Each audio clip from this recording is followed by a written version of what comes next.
होता है। Okay, question number 6, Anne says teachers are most unpredictable, is Mr Keesing unpredictable how? ठीक है, तो एनी ने स्टेटमेंट बोली थी चैप्टर में कि टीचर्स जो होते हैं वो अनप्रिडिक्टेबल होते हैं। अनप्रिडिक्टेबल का मतलब कि उनके बारे में कोई अनुमान नहीं लगाया जा सकता है ना, कि वो क्या काम, उनका नेक्स्ट मूव क्या होगा, कैसे वो किस तरीके से आपसे बिहेव करेंगे, यू नेवर नो। ठीक है, तो क्या मिस्टर केसिंग अनप्रिडिक्टेबल थे, और अगर अनप्रिडिक्टेबल थे तो कैसे, how? Anne says teachers are most unpredictable as their actions can not be predicted by students. ठीक है, तो सबसे पहले हम यही रीजन बताएंगे अनप्रिडिक्टेबल का मीनिंग क्या हुआ। उसने ऐसा क्यों कहा कि टीचर्स अनप्रिडिक्टेबल होते हैं, क्योंकि जो उनके एक्शंस हैं वो स्टूडेंट के द्वारा प्रिडिक्ट नहीं किए जा सकते। ठीक है, प्रिडिक्ट मतलब उनका अनुमान नहीं लगाया जा सकता कि टीचर का नेक्स्ट क्या मूव होने वाला है, बच्चा नहीं जज कर सकता। सोचा कुछ और होगा, हो कुछ और जाएगा। Okay, yes mister casing was unpredictable, हाँ मिस्टर केसिंग बिल्कुल अनप्रिडिक्टेबल थे।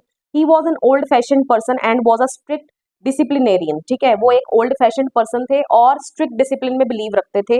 And did not want anyone to talk in his class, और नहीं चाहते थे कि उनकी क्लास में जब वो पढ़ा रहे हो तो कोई भी बातें करे। Okay, later he himself allowed Anne to talk in his class. ठीक है, तो इसी लाइन से उनका अनप्रिडिक्टेबल जो नेचर है वो सामने निकल के आता है कि वो लेटर खुद ही बाद में ही एनी को अपने आप ही जो है परमिशन दे देते हैं उनकी क्लास में बात करने की।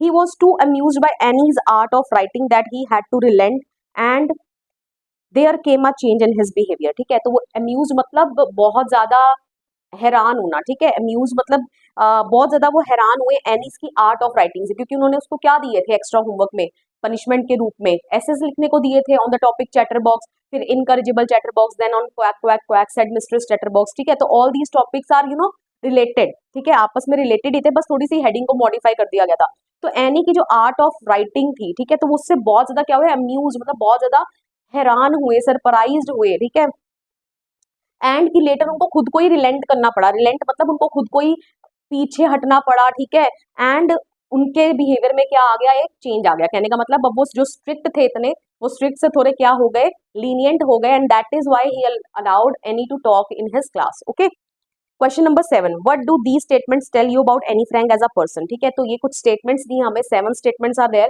तो इनको पढ़ने के बाद आपको एनी के बारे में क्या पता चलता है? ठीक है, तो उसकी क्वालिटीज आपको क्या पता चल रही हैं।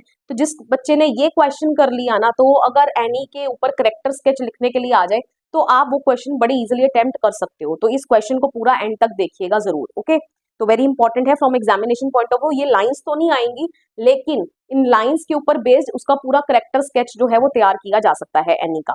ओके, तो first part is we don't get seem to get any closer and that's the problem, maybe it's my fault that we don't confide in each other. ठीक है, तो ये लाइन बिल्कुल एनी ने इस चैप्टर में कही थी। ठीक है, तो इस लाइन से क्या मतलब निकल के आ रहा है? ठीक है, this shows that any had a mature mind. ठीक है, इससे ये पता चल रहा है कि एनी का मैच्योर माइंड है। पहले लाइन क्या है मैं आपको उसका मीनिंग बता